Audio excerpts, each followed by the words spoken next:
que Jesus preparou, ela vai revelar o caráter dos discípulos, não somente a personalidade, porque na personalidade de João, ele amava reclinar o seu rosto, aleluia, no peito de Jesus, e ser acariciado, afagado, protegido. Ele se sentia bem, aleluia, reclinando a sua cabeça dentro do coração de Jesus.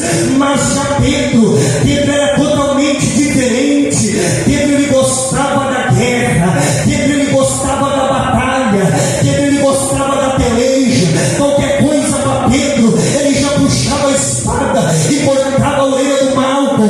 São personalidades e temperamentos diferentes, mas Jesus sabia e conhecia quando ele chamou eles na beira do mar da Galileia, quem eles eram, qual era o seu temperamento, qual era a sua personalidade. Mas Jesus não quer extrair o nosso temperamento tão somente, ele nem precisa sequer saber qual é a nossa personalidade.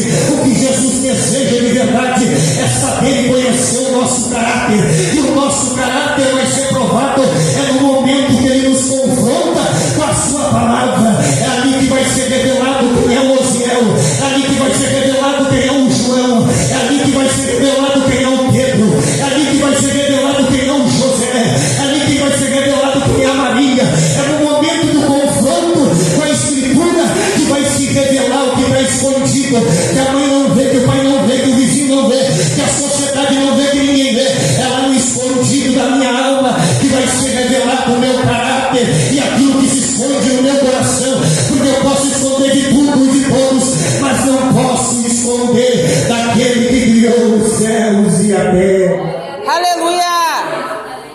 Glória a Deus, aleluia. Mas a ceia do Senhor é reveladora e é maravilhosa. Aleluia. Porque observe bem, Jesus chama eles à mesa e de repente alguém chamado Judas, alguém que ele amou da mesma maneira, alguém que ele cuidou da mesma maneira que ele cuidou João, alguém que ele protegeu. A Bíblia vai dizer que eles quase que sempre eram tentados pelo tentador das suas almas.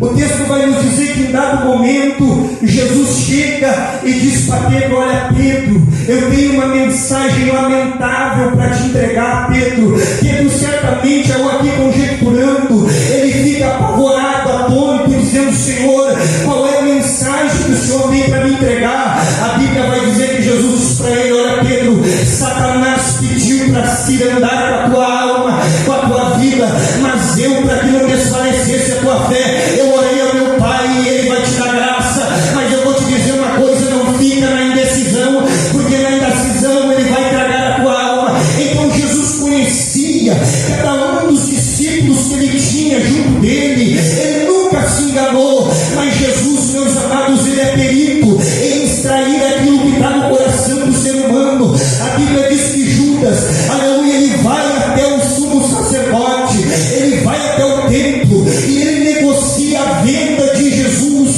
Olha bem, meus queridos amados irmãos, ele não está negociando o ministério do Filho de Deus, ele não está negociando a chamada do Filho de Deus, ele não está negociando o corpo do Filho de Deus, não. Aleluia, o crime de Judas era tão grave, e sabe por que era grave? Porque ele estava negociando, aleluia, um projeto que foi estabelecido antes da fundação do mundo. Aleluia, ele achou, aleluia, que ele indo lá entregando Jesus por 30 moedas de prata, ele estava simplesmente aniquilando a pessoa e a figura de Jesus. Mas não, ele estava destruindo um projeto divino que foi fundado antes da fundação do mundo. Então logo, meus amados irmãos, ele estava tentando contra a nossa salvação. Imagine bem, se o projeto falha,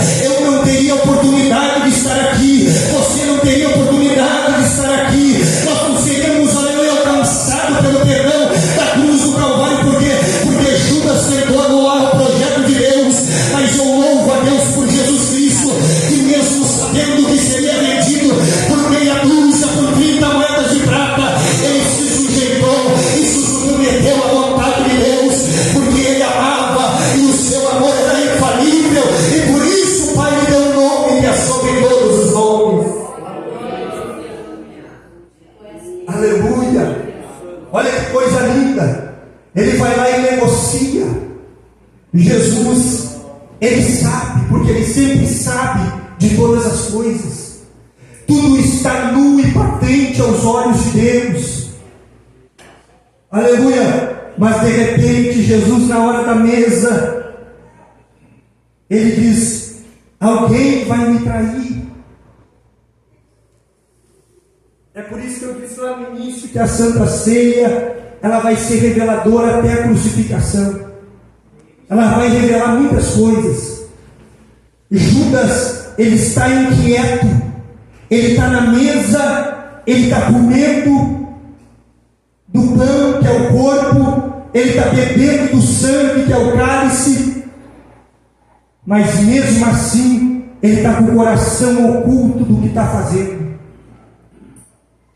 Olha que coisa terrível. A Bíblia diz que ele se inquieta. E Jesus, quando cita que alguém vai lhe entregar, a Bíblia diz que na hora ele se lança: seria eu, Senhor.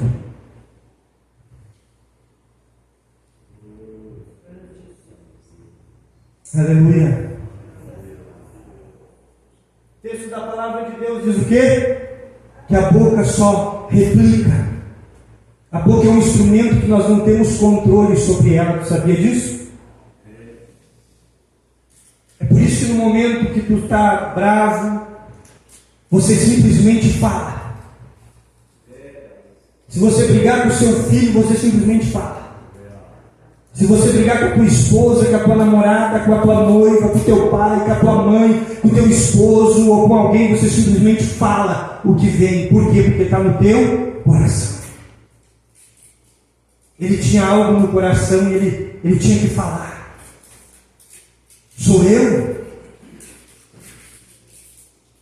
Jesus disse para ele: tu o disseste. Agora, a Santa Ceia vai terminar e Jesus vai ir em direção ao Getsemane. No Getsemane vai haver outra revelação. Olha que coisa linda. Como Jesus é perfeito, nos ensina e nos dá lições extraordinárias. Ele chega no Getsemane, não com muitos, agora ele chega com poucos. E diz para eles assim: vocês fiquem aqui, enquanto eu vou além orar. Jesus basicamente estava dizendo para eles o seguinte: vocês guardem aqui este lugar, porque eu vou ali além orar, mas eu retorno. Vocês fiquem aqui, que eu vou ali, mas eu já volto. Jesus vai e ora. Jesus está sentindo a agonia e todo o peso do meu e do teu pecado. No momento daquela oração, Jesus já está sentindo. Sabe aquela pequena mentira que você contou? Ele está sentindo.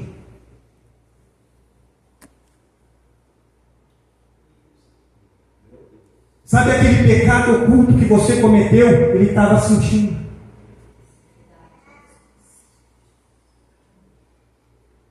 Sabe aquela acusação que quando você tenta orar e o diabo não deixa você orar porque você não confessou o teu pecado diante de Cristo? Ele estava sentindo. A tua acusação, a minha acusação.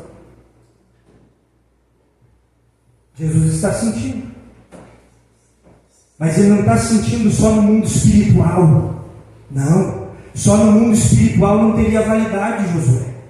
Ele tinha que sentir no mundo físico. E no mundo físico isso se constitui no mundo da matéria, do seu corpo. Aleluia.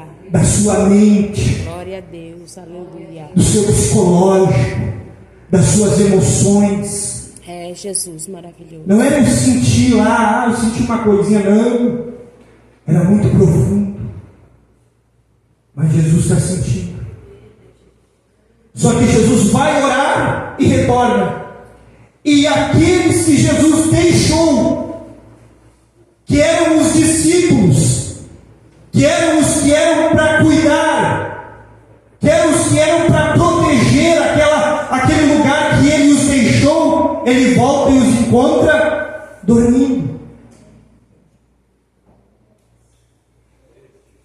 Agora, sabe por que eles não têm o senso de responsabilidade necessário para viver o reino de Cristo?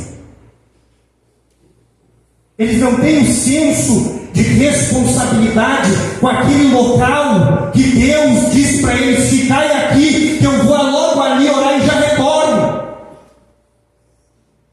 Eles não tinham senso de responsabilidade com o reino do céu. Por quê?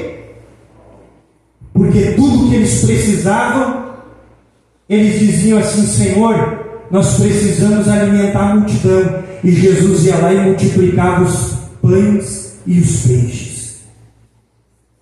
Jesus, eu não temos como entrar na cidade, e estão cobrando imposto para entrar na cidade. Jesus disse: vai lá e procura, lá no lugar assim, assim o peixe vai dar uma moeda, tu traz para mim que nós vamos pagar a entrada na cidade. Aleluia. Então, há um tempo que eles vão viver totalmente na dependência exclusiva da pessoa de Jesus. Mas Jesus está dizendo para eles o seguinte: o fato de eu deixar vocês aqui para cuidar desse local e logo ali orar, Jesus já está basicamente dizendo o seguinte: olha, eu estarei um pouco ausente de vocês. Vai ter momento que vocês vão se sentir solitários, sozinhos, aleluia, com medo, mas não ficai com medo, porém vigiai e orai para que não entreis em tentação. Aleluia. Louvado teu nome, Jesus. Faltava maturidade espiritual. Eles iam ser tentados bem logo a desistir da fé. Eles iam ser tentados bem logo a desistir da fé. Por quê? Porque na ceia, até a crucificação, muitas coisas seriam reveladas que eles mesmos não conheciam de si próprios.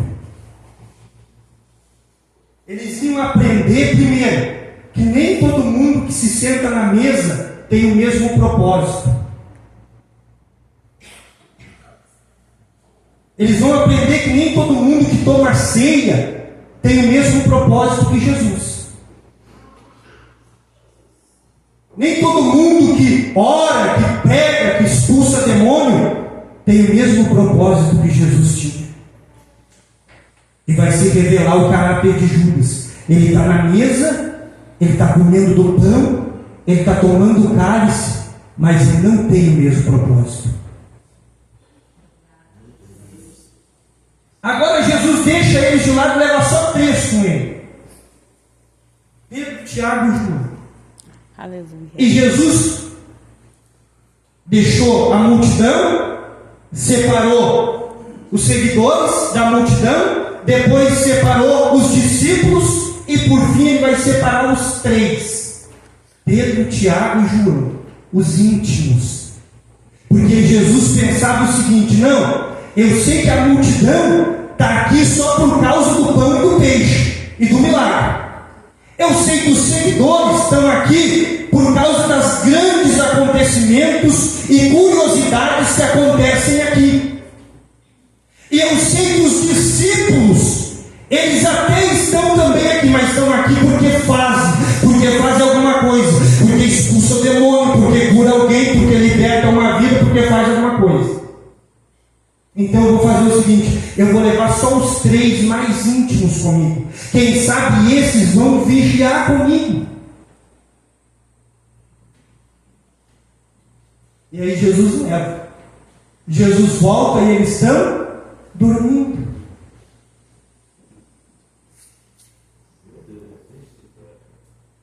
Aí Jesus olha para eles assim: mas nem por uma hora vocês pudestes vigiar comigo?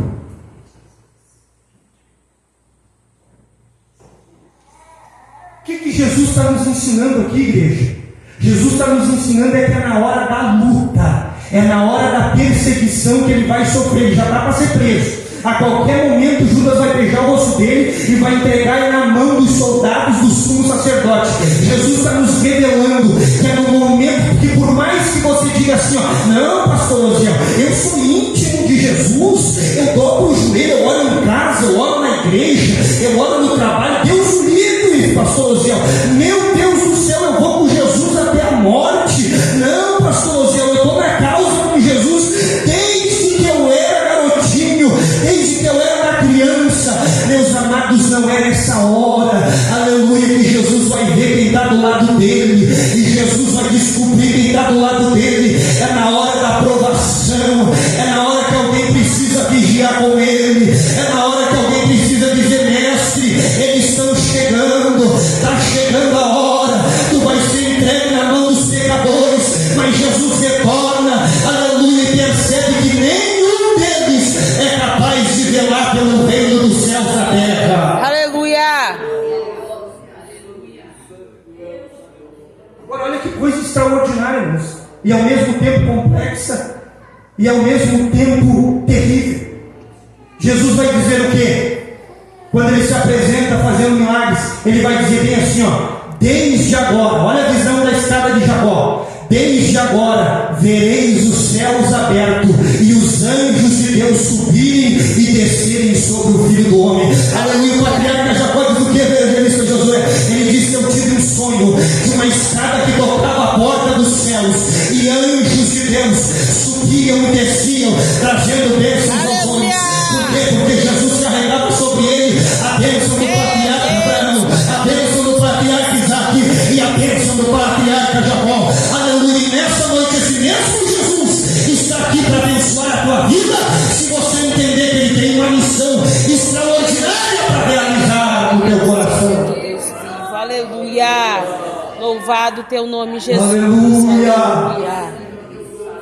Deus maravilhoso. Mas a Santa Ceia até a crucificação, ela revela,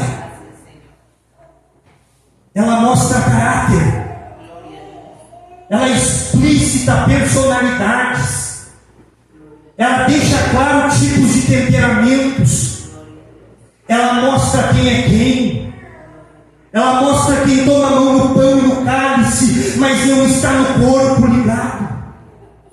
Ela revela tudo. E o mais lindo é que Jesus revela com poucas palavras, quase que por parábolas. Ele mostra tudo isso.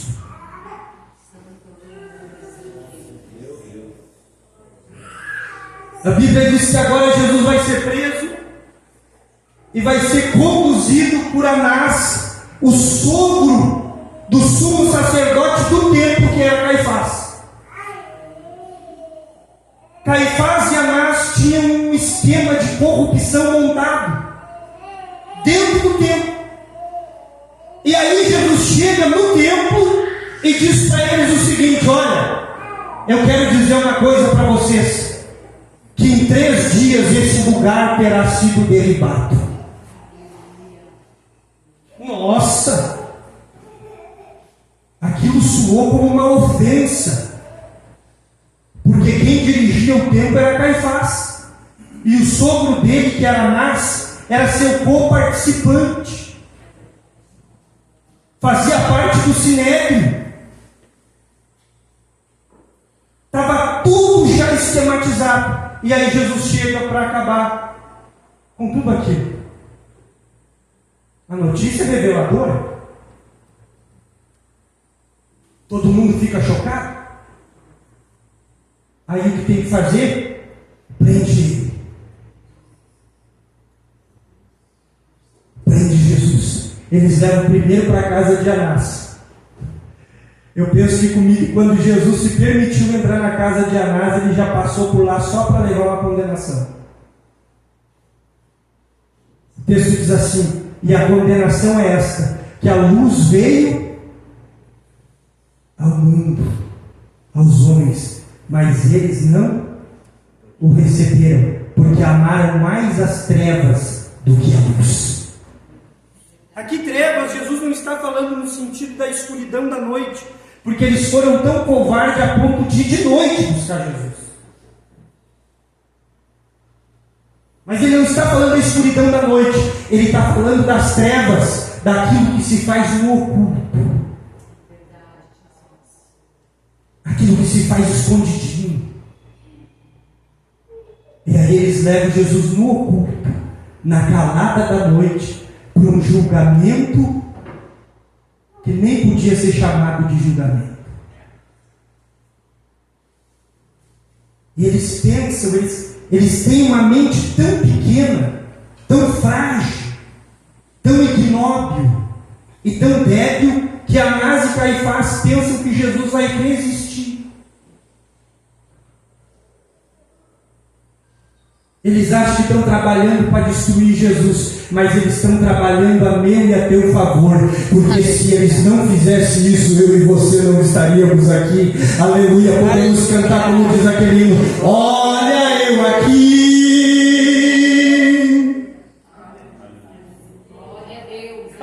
Aleluia. Oh, glória. Aleluia. Jesus se entrega, ele não faz força, ele não luta, ele não briga. Pedro quer brigar com ele, disse: não, Pedro, embainha com a espada. Se eu quisesse, Pedro, eu pediria mais de 12 legiões de anjos ao meu Pai e destruiria tudo isso aqui no piscar de olhos. Aleluia. Mas eu não quero. E Jesus vai. Agora,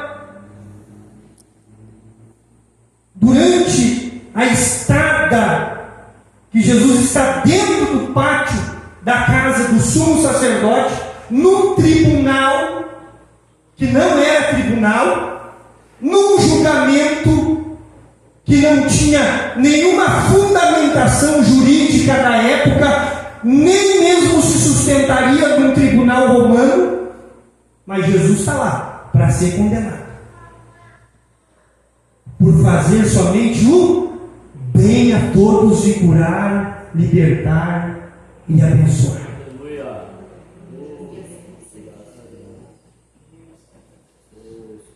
Olha que coisa tremenda.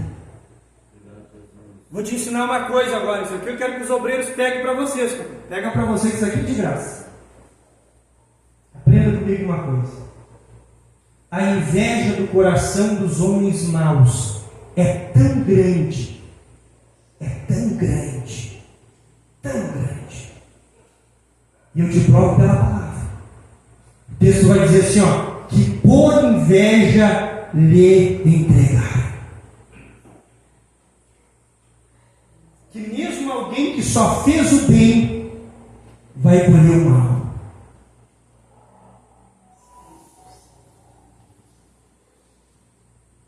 Você quer ver uma coisa? Faz um teste.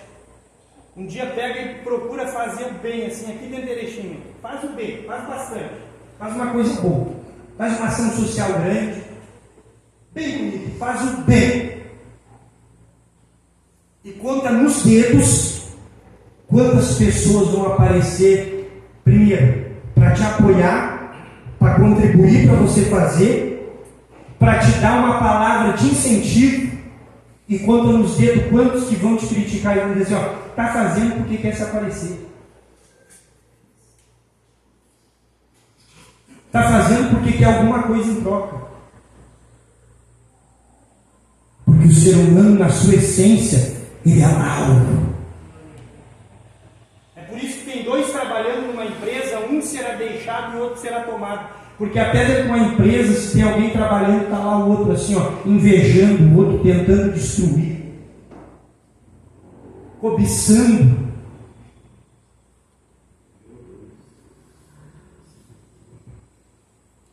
Mas quando Jesus está no pátio do sumo sacerdote, vai se revelar também os medrosos.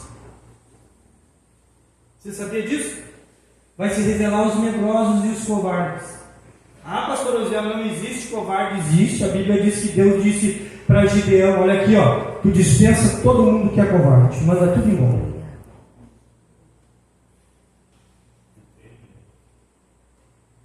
Não vai para a guerra contigo, Gideão, porque eles vão fazer você fracassar. Dispensa os covardes.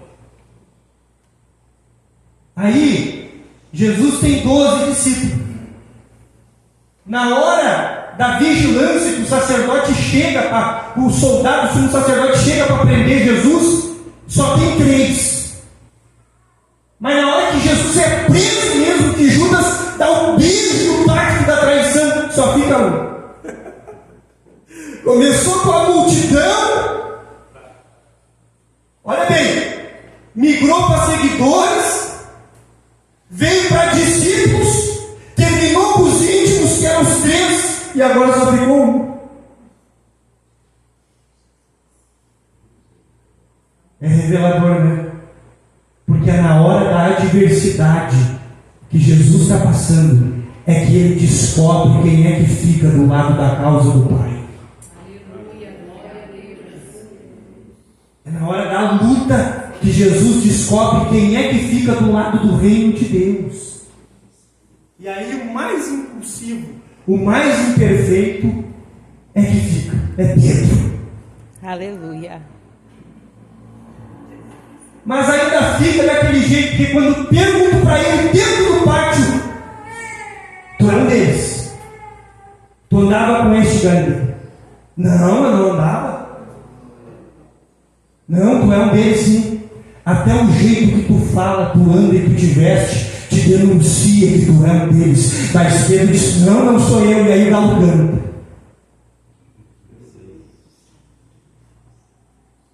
Porque Jesus está revelando caráteres.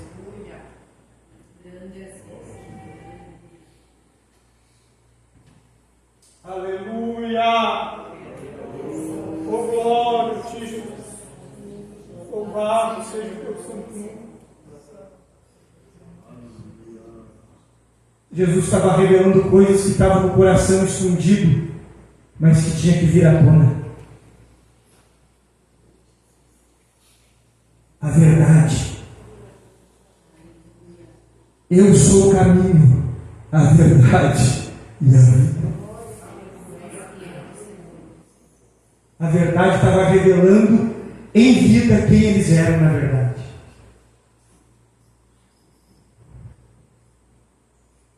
Sabe por que isso? Porque uma coisa é você dizer, eu sou assim, eu sou assado, eu sou uma bênção, eu sou isso, eu sou aquilo, eu sou certinho, eu sou arrumadinho na presença de Deus, eu sou um bom ser humano, sou uma boa pessoa. Meu amado, é na hora que Jesus te botar no crivo que vai aparecer quem você é.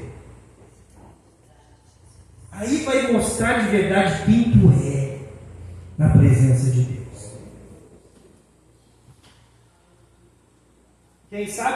Quem sabe Tadeu pensou assim, não, eu sou dos 12, eu sou... Não, mas Senhor, eu sou o homem que fiz descer fogo do céu e queimei Satanás. Eu sou o cara. Olha, eu sou eu. Comigo não tem. Primeira perseguição que Jesus sofre pelo reino de Deus. Cadê? Era um homem corajoso. Porque todo mundo fica corajoso quando tem Jesus do lado. Por isso que eu te digo, sempre tenha ele do teu lado. Aleluia! Corajoso e corajoso. Mas eu vou concluir agora, para encerrar a mensagem. Tem mais 5 minutos da tua atenção? Amém. Você está entendendo a mensagem? Amém. Então tá bom.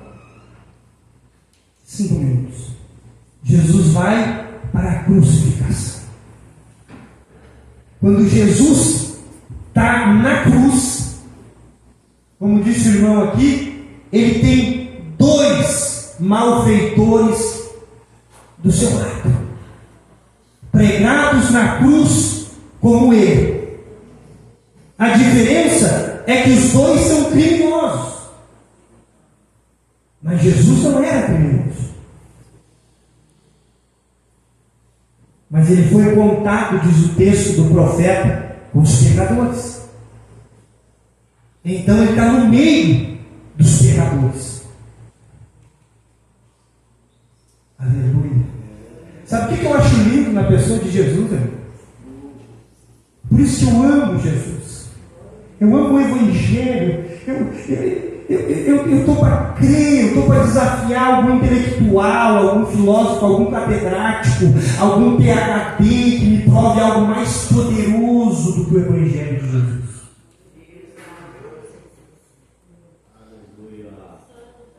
Sabe por quê?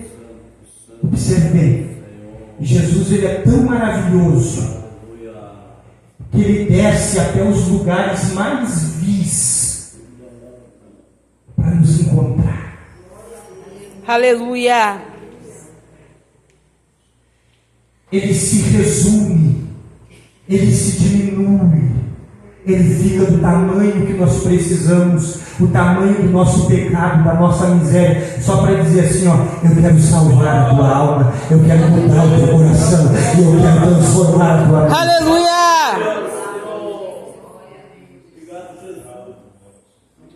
Ele não precisa ao poço de Sicar, mas ele vai só para encontrar aquela mulher pecadora. E agora ele não precisa estar ali, mas ele faz questão de estar naquele tempo, onde tem 2 pecadores, um de cada lado. E sabe o que é extraordinário? É que diante daquela circunstância, mais alguma coisa vai se revelar. Você quer ver? A Bíblia diz que Jesus está ali quietinho. Um grita do lado e diz assim: olha, se tu realmente és o Filho de Deus, por que tu não desce daí? Salva a ti mesmo e também a nós. O outro do outro lado diz assim: olha, tu sabes que ele nenhum pecado cometeu, nenhum crime para estar aqui, mas nós somos dignos dessa condenação, mas ele não, ele é um justo. E tu mesmo assim não temes a Deus. Agora eu quero abrir um parênteses aqui, eu quero que você observe bem isso que eu vou te ensinar nessa noite, porque talvez você não tenha outra oportunidade. Olha que coisa extraordinária. É na hora da adversidade.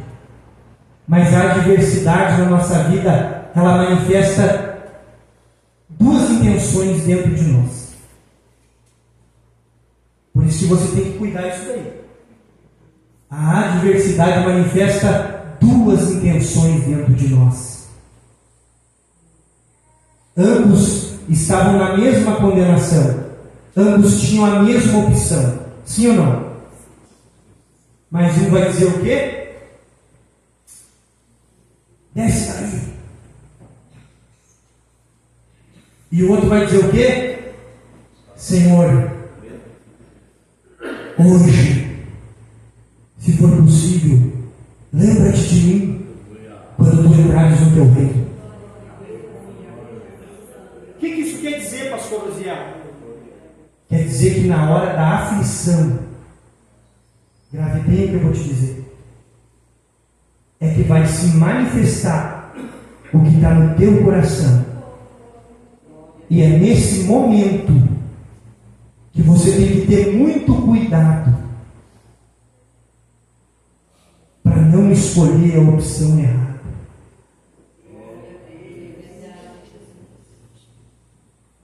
É nesse momento. É o momento mais crucial. O que isso mais nos ensina, pastor Osiel? Eu vou encerrar. Ensina que na dificuldade, ó, grave bem o que eu vou te dizer, na dificuldade extrema, pessoas se tornam com um caráter cada vez pior, até o ponto de blasfemar contra o reino de Deus, a obra de Deus e o Filho de Deus. Em situações também extrema, tornam pessoas arrependidas e melhores, porque foi o que aquele homem se tornou também, mesmo sendo um criminoso. Ele, na hora da adversidade, ele diz: Senhor, hoje lembra de mim quando entrares no teu reino. Eu te reconheço como meu rei e meu Senhor. E Jesus olha para ele. Jesus nem sequer se diminui, e Jesus nem sequer se rebaixa, porque ele já havia se rebaixado no nível mais baixo para suportar o pecado, inclusive do malfeitor que estava ao seu lado. Mas Jesus nem sequer se rebaixa mais ainda o seu nível para discutir com ele e dizer: cala a boca, fica quieto, tu não sabe o que tu está falando acerca de mim. Não, Jesus para ele hoje mesmo: aleluia, tu estarás comigo no reino de meu Pai.